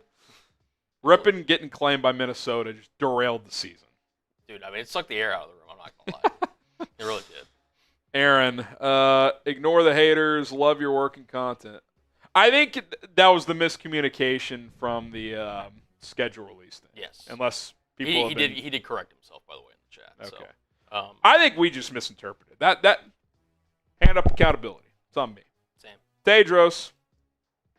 I'll be excited all offseason. After all, we are the 2-time defending offseason champs. Trifecta, baby. It can only go up from whatever the hell last season was. There's no way they're worse than last year. I think Tyson Bagent could start all 17, and they're winning at least 5 games. See, now you're saying that, and now you're going to get Tyson Bagent chance in the chat. And they're gonna go 3-14. No, All I mean, right. yeah, I here's the thing. It can't get much worse from last year. It really can. I'm not going to wood saying that, but it's actually true. Like, it cannot get worse. I mean, they underachieved last year. They really did. Like, even if people were too optimistic, like that team at absolute worst should have won 7 games. And they won 5. So, all right, last-ish call. We'll do one final call after this segment, but $5 to enter. Tedros, you're in there for another raffle ticket. Maximum of 10 tickets. Bears Now hats. One of you guys is going to win one of these bad boys. If you do win, if you don't watch the raffle drawing, if you have to go, whatever, just come back, check out the end of the stream. That's when the raffle will take place, and Put the links you will. in the chat. All you got to do is DM me. So Michael Zaprinsky, by the way, with the Venmo. Oh. So I'll send this to you. A little Venmo ski. Zaprinsky 10. So he gets 4 tickets because he Venmoed $10, 2 for the price of 1. At HGramNFL, money sign HGramNFL if you want to enter that way. Looks like I got a Cash App too, which I know Cullen is fired up about. Mention it one time. No, I'm kidding. I mean, it's a good graphic. It's a damn good graphic. It's the graphic. Michael, I really appreciate because you're an absolute legend of the show, but spelling your name sometimes, especially after Zaprinsky's a challenge. Dude, especially after having a couple boots. Like I sit there trying to spell Zaprinsky. Are you kidding me? But couple boots, you're just like CZ, whatever. Yeah. Shout out to Michael.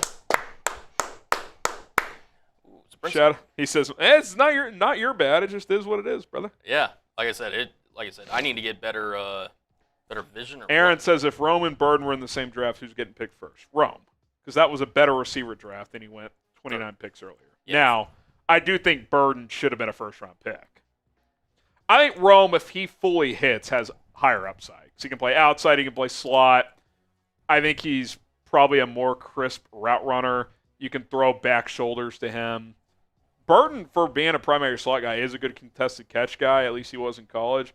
But I think Rome has a little more complete arsenal. But both have big-time potential. There's a scenario where both are wide receiver 1 caliber players. So, William Lucas, Cash App, appreciate you. Absolutely, we got your raffle entries in there. And then again, the man, the myth, the legend, Tedros back at it again. Tedros, he's in there for another ticket.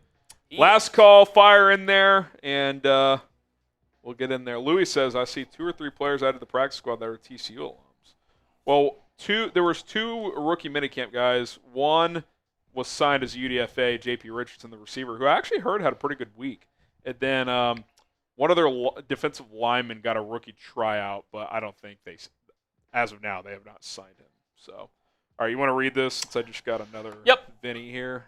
Excuse me. Tedros, Bears media team missed a golden opportunity to put the Pope in that release video. He can't be that busy yet. I'm glad you added that at the end with the emoji. I was like, could you imagine how many people have tried to reach out to him for some kind of whatever? Right. I mean, I can't even imagine. They're probably like, he's booked through 2030. Yeah. He's booked for the rest of his life. Yeah. Exactly. All right. Shout out to Ron. He gets in there on Cash App as well. And then we're going to hop into our record prediction segment, and then we'll do our raffle at the end of the stream. So appreciate all the donations. Chance to win a Bears Now hat. You guys are the best. Ron, you get 4 tickets since you get 2X via Venmo or Cash App. All right, y'all ready? Bears record prediction video? Way too early edition? Why not? Little record prediction? Why not? Why not us? Why not? How nervous were you during the Thunder game last night? Cullen's a Thunder fan, for those who don't know. Yeah, my redheaded stepchild team. Oh, by the way, let's check a little. Have you checked the NBA at all tonight? Josh Hart's face got busted open somehow. Holy shit. That's 59 all at halftime, third quarter starting right now. So that game is tied. Jaylen Brown, legacy game. He's got 17 points. Derek White's got 19. Exactly, Lacora. I do want to see a stress Knicks game at the Garden in Game 6. No. Just selfishly. Yes. I think especially if they lay an egg in the first quarter of that game, could you imagine how antsy that building's going to be? Yeah, imagine how antsy Marsh would be. Oh my God, he is praying they get this done tonight. Yes. I can't imagine what it's like in Studio H right now. Oh man. Harley comes in. He's getting in that raffle. He says, "Could you and Rolly hook up for the preseason game?" I mean, he's going to be live on Dolphins as well, but we could do something. We could do, like, he could hop in here for a few minutes or something. We'll try to work something out. Yeah. We'll try to work something out. We get enough in Super Chats, he takes over as producer for the game. Dolphins stream, adios. No, I'm just kidding. He'll be. We'll have fun.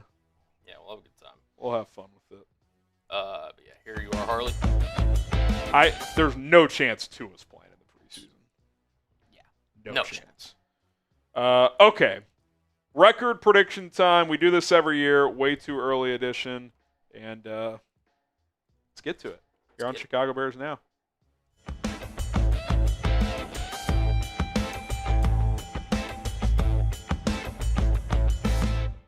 The Chicago Bears schedule is out for 2025, and it's time for our annual exercise. We do it every year. Kind of a silly one, but it's fun. You go through the schedule, game-by-game prediction, and at the end, we end up with 17 games. Do the Bears make the playoffs or not? Do they have a winning record or not? We'll get to that coming up here on Chicago Bears Now. My name is Harrison Graham. If you missed it or if you want a quick refresher, here is the schedule in chunks.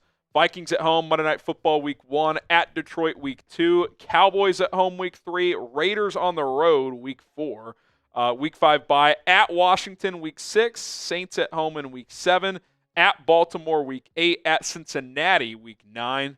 That's a tough 2-game stretch. Versus the Giants in Week 10, at Minnesota Week 11, Steelers at home Week 12, At Philadelphia, Week 13, little Black Friday action. At Green Bay, Week 14. Browns in Week 15 at home. Green Bay at home. That's part of a Saturday doubleheader. And then at San Francisco, Saturday Night Football. And then Detroit to wrap things up. Come to Soldier Field. All right. We'll get to my game-by-game predictions here in a second. But we're a family here at Bears now. We have fun. We've suffered enough losing. It's time to win. Hit that subscribe button. Join the movement. This is the year for us. We're going to have it covered every step of the way. The rest of the offseason, on into the season. Going to be a whole lot of fun. Hit that sub button. It's 100% free. Okay, Week 1 against the Minnesota Vikings at home. To me, this is a game you need to win. I got the Bears winning this game. Early in the season, a couple of things are typically true. Young quarterbacks, especially guys who haven't played. J.J. McCarthy, kind of a rookie, didn't play at all last year, typically struggle. And 2, defenses typically have the edge over offenses. So I like a lower scoring game here. Both these defenses should be solid. J.J. has not played. It's going to be emotional for him coming back to Chicago for his first start. I like the Bears. I think you're catching them at the right time. They start out 1-0. Week 2 at Detroit. Ben Johnson's return to Ford Field. Call me crazy. I like the Bears in this spot. It is a short week, so that, you have one less day. But I think that Ben Johnson is going to empty the tank for this game. He wants to win that game. He wants to beat his buddy Dan Campbell and all that stuff. I think the Bears will be pretty motivated. These divisional games are obviously very, very huge. They'll definitely be underdogs in that game, but I could see them sneaking up on Detroit and winning it. Early season problems for Detroit could be a possibility. New offensive coordinator, new defensive coordinator. They lost like 5 position coaches, so there could be some early kinks that Detroit has to work through. So I don't mind having that road game be early in the season. Week 3, the Dallas Cowboys come to town, and I actually kind of think this is a natural letdown spot. You got the 2 divisional games, one in primetime, one a revenge game for your coach. Dallas, I think people could be sleeping on them a bit. If Dak's healthy, they average 10 wins a year. Obviously, Brian Schottenheimer is a complete unknown. But I do think this could be a letdown spot. I think Chicago should win this game. But when you play teams matters, and coming off those 2 divisional games, I could see Dallas winning this one. Luckily, you have a bounce-back game on the schedule at the Raiders. This is a pretty big gap in terms of roster talent. Obviously, Geno Smith is a pretty good quarterback. Pete Carroll's a solid coach. This is not, I don't think, the same old Raiders. I don't think they're going to be a joke, but you're still better than them. I like the Bears to win this game and improve to 3-1. Then you got the early bye in Week 5 before getting the Commanders with an extra day, Monday Night Football. And what did I just say? Yeah, it's on the road. Yeah, the Commanders were a better team last year. But A, you should have beaten them last year. B, there should be a lot of motivation for this game based on what happened last year. And C, what did we say earlier? When you play teams matters. You're catching them off a bye week with an extra day before Monday Night Football. The Commanders, the week before, are at the Chargers. A physical football team have to fly all the way back across the country and essentially have normal rest while the Bears have 15 days. I think the Bears win that game.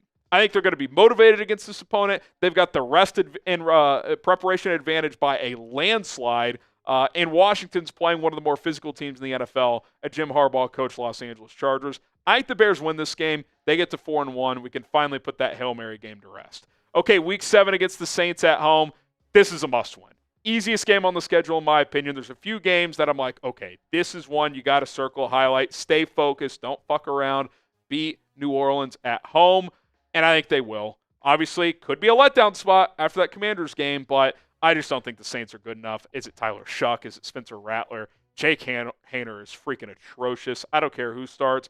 Unless Shuck shocks us and just lights up the league, which I'm not expecting, the Bears should be good in this spot and improve to 5-1, which is kind of crazy. 5-1, I think it's on the table. What's the easiest game on the schedule?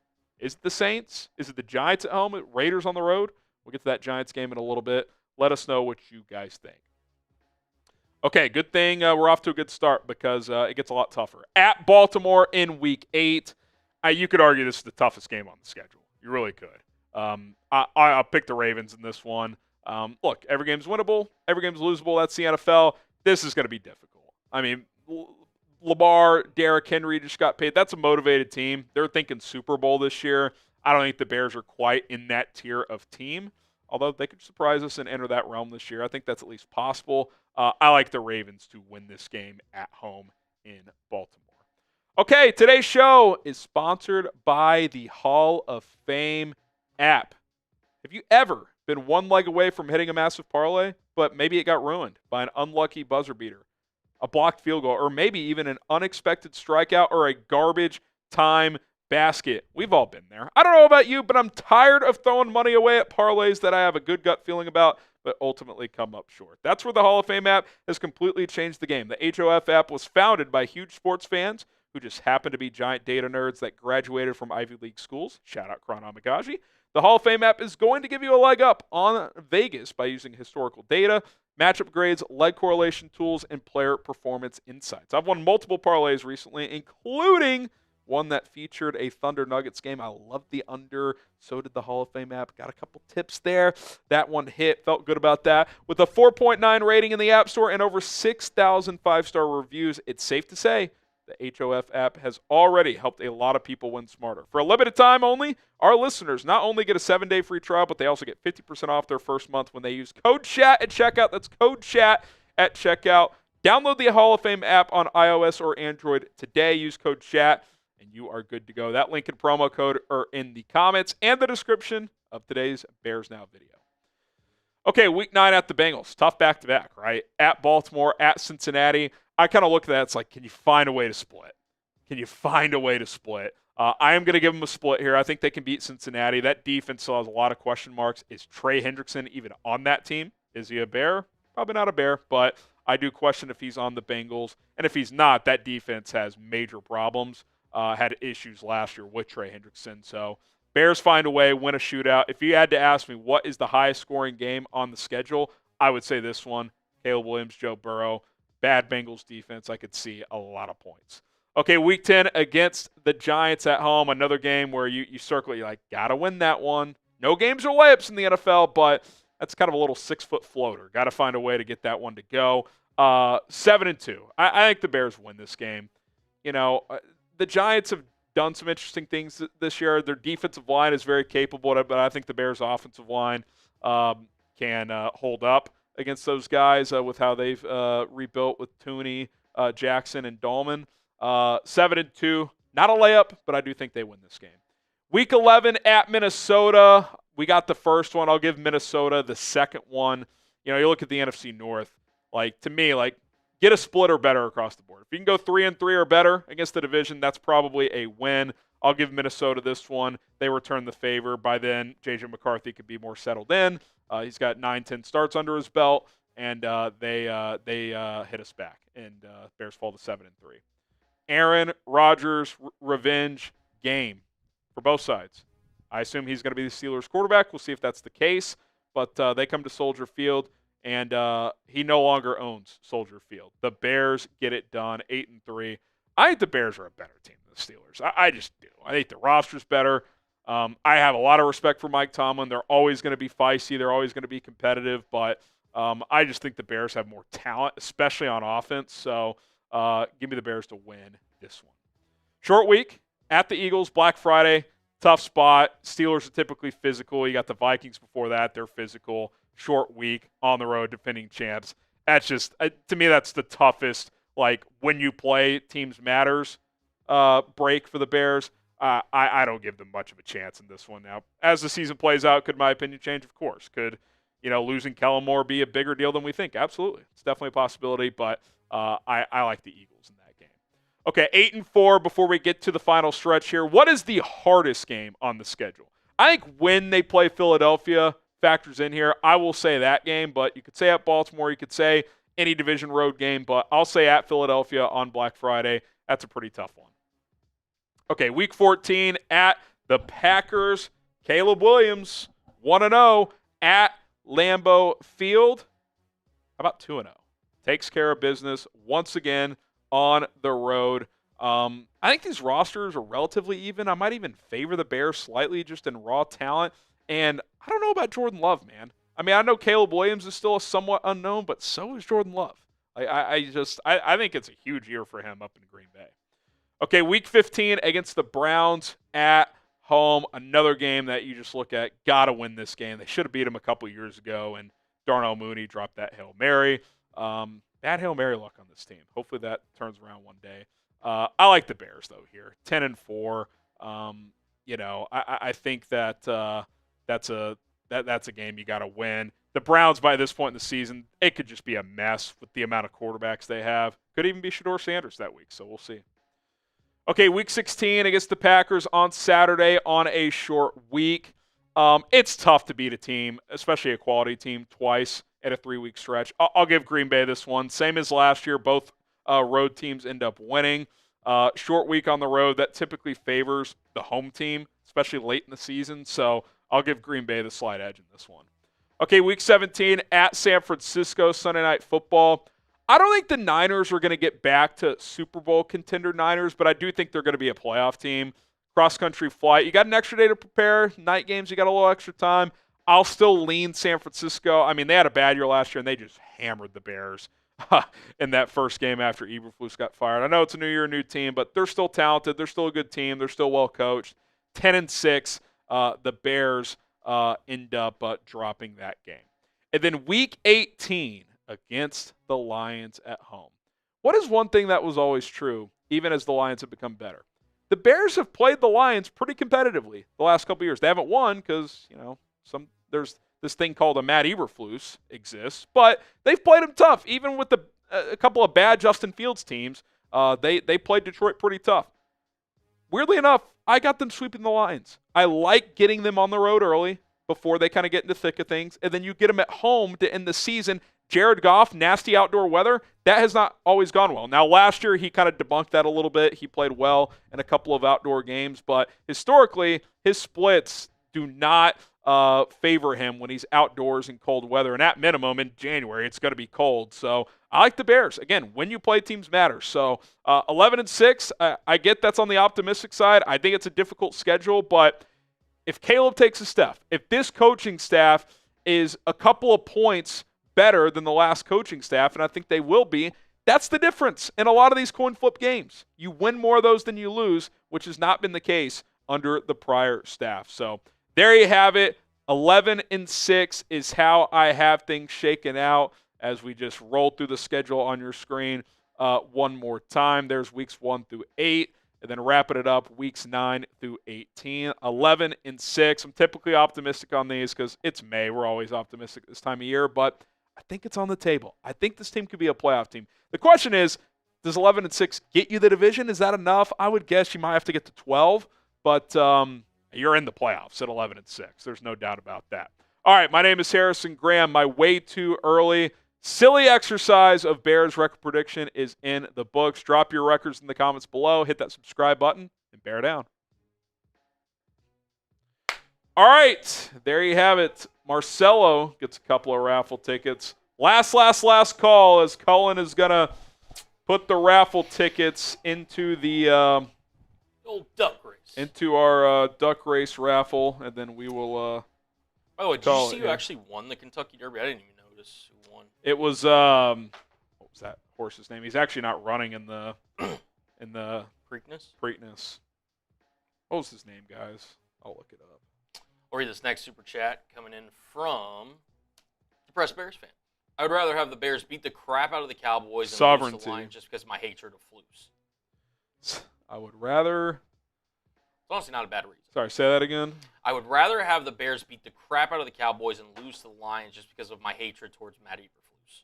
I didn't even think about that angle when talking about that game. I keep forgetting he's the Cowboys DC. Delta ass. Yeah. I will say that is kind of another letdown spot because Flus is going to want to win that game. Yep. Now, I assume Bears players are as well. Yeah. The Bears should beat the Cowboys.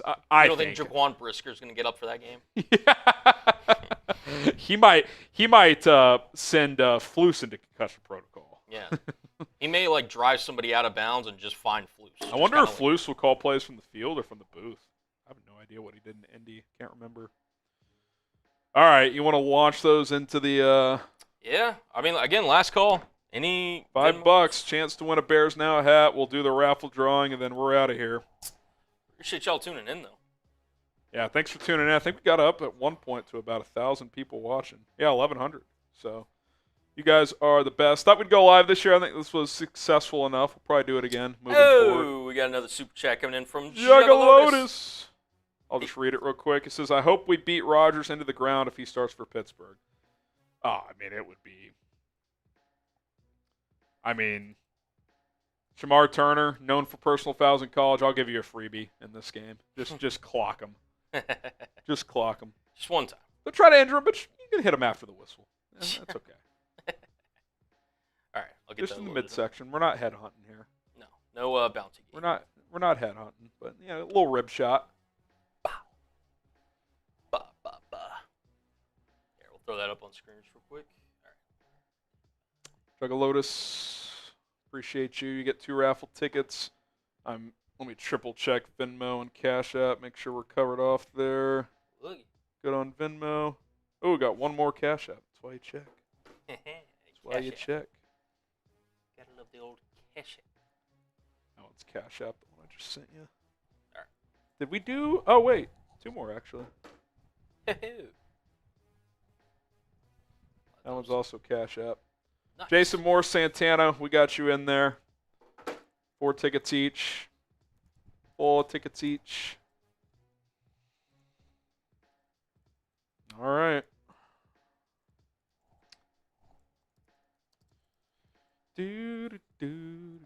Santana.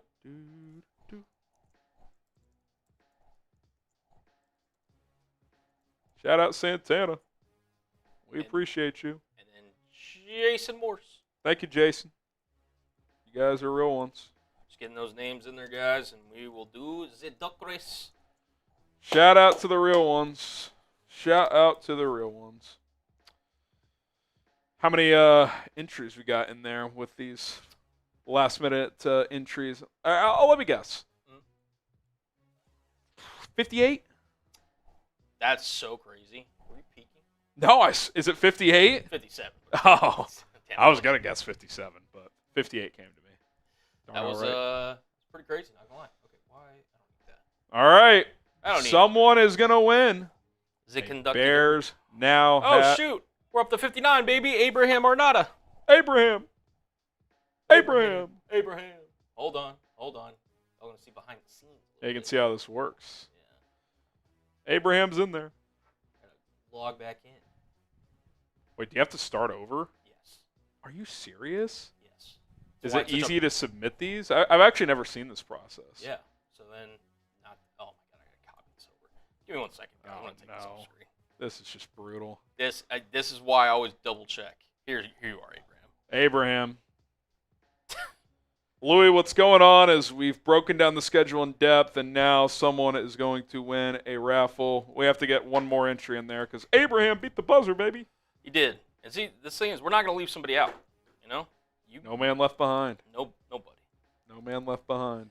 And then what was it? Oh, Morse? What was the last name?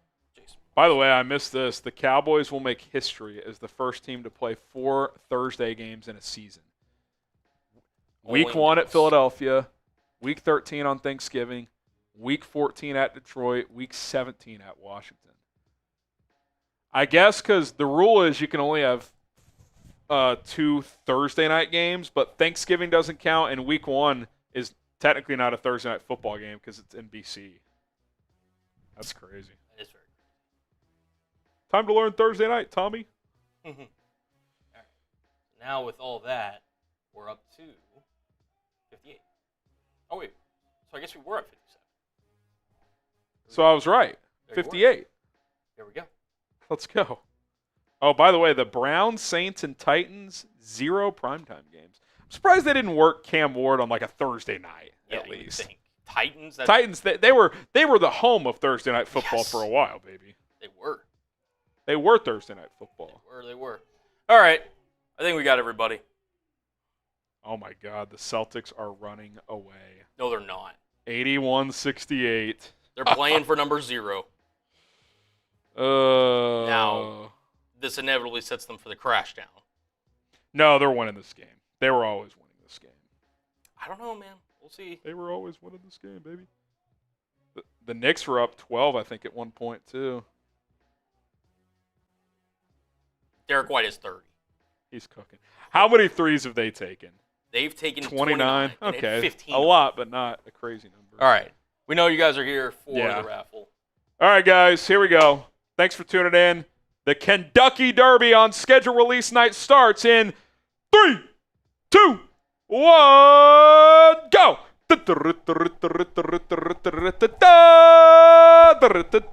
We are off on the May 14th edition of the Kentucky Derby. We got Michael Horowitz in the lead. He's got a entry leading 10 raffle tickets. Juggalotus, a late entry, has a couple ducks in there as well. We got Hayden in the mix. Michael Zaprinsky, he's trying to take home this one and get a Bears now hat. We're halfway home as they start to make the turn.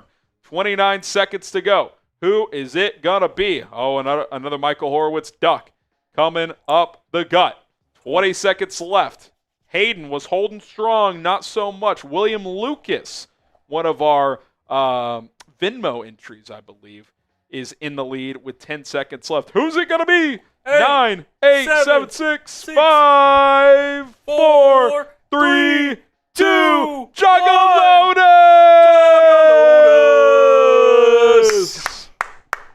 Juggalotus! He was the last call winner. Yeah. He was the last call winner. He's won before, I think. It's been a while. But Juggalotus, I think we're on Instagram, but just DM me again. Remind me. Okay, it's Juggalotus. I won, and we'll get you a hat. Give us a couple weeks because they're getting shipped to us. But, yeah, congratulations, buddy. Congratulations. Thanks to everybody who submitted. And shout out to the real ones, man. This was fun. Schedule is out. Live show tomorrow still. We'll talk all things Bears, 4 o'clock Central Time. So join us for that. Appreciate Cullen for producing. Shout out to everybody for tuning in. See you guys soon. Peace.